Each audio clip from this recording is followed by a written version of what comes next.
First and foremost, rest in peace to Kentaro Miura, the author, illustrator, mangaka, and overall creator of one of the most iconic pillars within the manga industry, Berserk. There isn't a single fan of manga who hasn't heard of this one-of-a-kind series, and that's a testament to the skill Miura possessed as both an illustrator and a writer. This video isn't scripted at all, so this is just going to be a few minutes of me talking about my thoughts. I felt like I needed to make this video to show my appreciation as a massive fan of Berserk and give my condolences to Kentaro Miura, his family, his assistants, and all the people around him. I apologize in advance if this isn't the most well presented video because I'm probably just gonna leave a picture on the screen for the duration of the video, but I've been aware of this news for the entire day now, and it's currently 10 PM at the time of me recording this, so I've had the time to collect and process this news. There's a lot of things I want to talk about, like the nature of Miura's passing, what this may mean for other creators working in the manga industry, the reason why this is such a painful loss to many people, and what Berserk meant to its biggest fans, what this means for the future of Berserk, and why this is such an emotional experience for me personally. So, Kentaro Miura passed away 2 weeks ago on the 6th of May 2021 due to an aortic dissection. The news was posted on Twitter today on the 20th of May 2021 at about 5 AM my time, and I live in London. So, an aortic dissection is essentially a form of heart disease, and to my knowledge this can be linked to high blood pressure, which is often heavily influenced by stress. The life of a mangaka is very tough, that is no secret. We all know about the crazy hours they work, sitting in the same position, what this could mean, Togashi's back pain, Eiichiro Oda working 18 hours a day sometimes. You've got Miura's schedule, which he stated in an interview where he works about 18 hours in a day as well. So we know that the life of a mangaka is very tough and it's very, very stressful. People often overlook the difficulty of actually getting this work out and what it does to the human mind, because the amount of planning that goes into this work, you wanting to get everything as perfect as possible, and with Miura being the perfectionist that he wanted everything to be as best as it could, as any author would for their story. This entire situation honestly just puts into perspective that we don't really know what's going on in these mangakas' lives.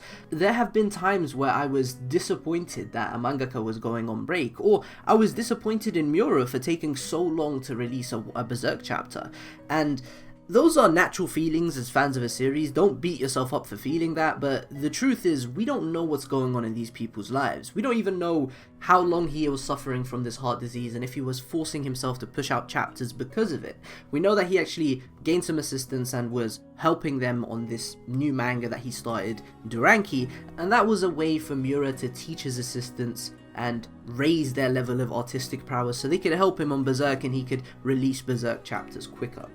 The fact that a mangaka passed due to a heart disease that is most likely heavily influenced by stress levels because of the nature of his work is actually very scary to think about for other mangaka like Eiichiro Oda or George Morikawa, who are currently serializing series over 1,000 chapters long. One Piece and Hajime no Ippo both stand over 1,000 chapters, and both of these mangaka have never taken an extended hiatus from work. They have been working non-stop since they started these series, so it does put you in a position where you may get very fearful for their health, and it's just crazy to think about how demanding the industry is for these mangaka. Speaking of George Morikawa, the author or mangaka of Hajime no Ippo, he actually made a thread on Twitter where he talks about a certain experience he shares with Miura and pays his condolences and pays his respects to Miura for his passing. And in this thread, he shares a story from 36 years ago when Miura was 18 years old and working as his assistant at the time. And essentially, Miura already had the prototype designs for Guts and Puck when he was 18 years old, 36 years ago, which means for 2/3 of his life at the very least, this man has had Berserk on his mind and has wanted to complete this series or work on this series. So we know this is something that meant the absolute world to Miura, and that's why this is really a painful experience, because more than any Berserk fan in the world, the person who wanted to see Berserk finished was Kentaro Miura, and unfortunately he passed away 2 weeks ago. So my condolences to his family, his assistants, his friends, and everybody around him, to the massive fans of Berserk, because of course this is a very tough situation for a lot of people who are invested in the series and have been following it for decades. There are people who have been following Berserk since 1990. There are people who have waited practically their entire lives to see the resolution of this series. What's going to happen between Guts and Griffith, this entire narrative of the Vengeance plotline, what's going to happen with the Moonlight Boy, Casca, her memories are back, what's happening next? And it's crazy how invested people were in this series, and we will never see another chapter of Berserk by Kentaro Miura again. And this hurts a lot of fans because manga is a lot of people's livelihood. It's especially a series like Berserk. You know, I understand why people are sad and disappointed that they're never going to see another Berserk chapter, because Berserk is a story of anti-nihilism, optimism. It's a story that, you know, makes you think. It's very provocative, and it's a story that cherishes human life. It propels the struggle against terrible odds. Guts' entire character is about moving forward.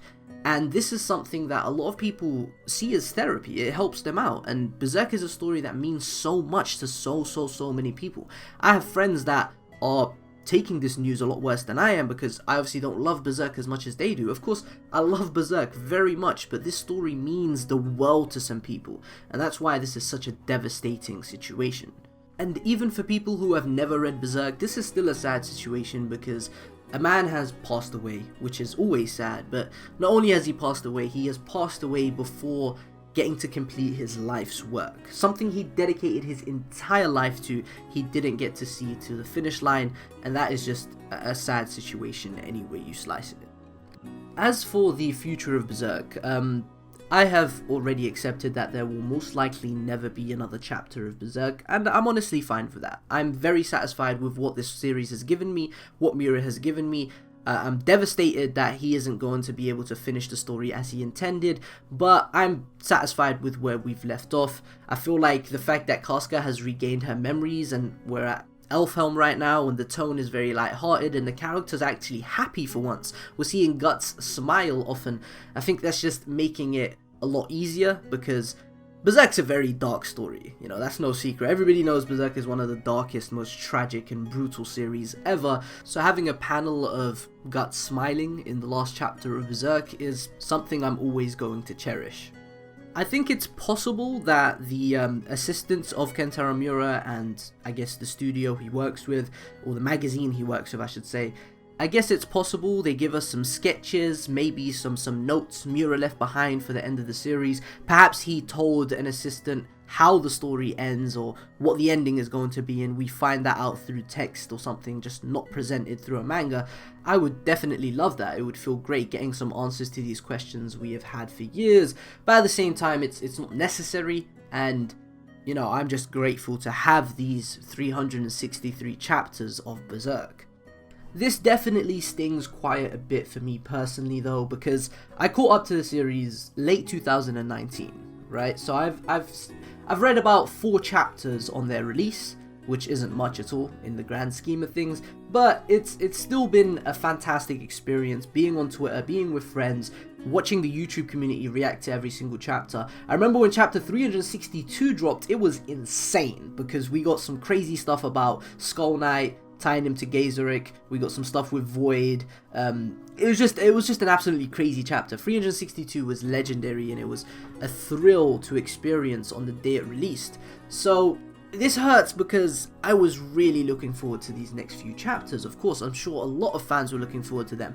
We were finally getting to the climax of Elfhelm, or one of the first climaxes of Elfhelm. Griffith was going to show up at any moment. The Moonlight Boy was here. It was time for some payoff, and it's just it sucks so much that we're never gonna see another chapter of Berserk, because you know, I was so invested in this series. I was so excited to start theorizing and talking about what's gonna happen next, and it's just that isn't gonna happen anymore. That's never gonna happen anymore. It's also been pretty painful to be on Twitter and see all of these fan arts and a lot of people talking about their personal experiences and what Berserk meant to them.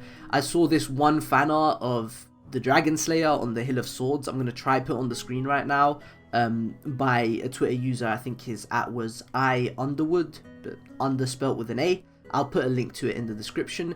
yeah, that fan art, it broke me. I nearly broke into tears because it's just, oh, fuck, this, Berserk's a very emotional series, and it just sucks to see it go. I'm probably gonna end the video here now because I'm gonna start tearing up, and I don't want to, I don't want to have to record myself tearing up for the rest of this, and I feel like I've said everything. But yeah, thank you very much, Kentaro Miura, and rest in peace.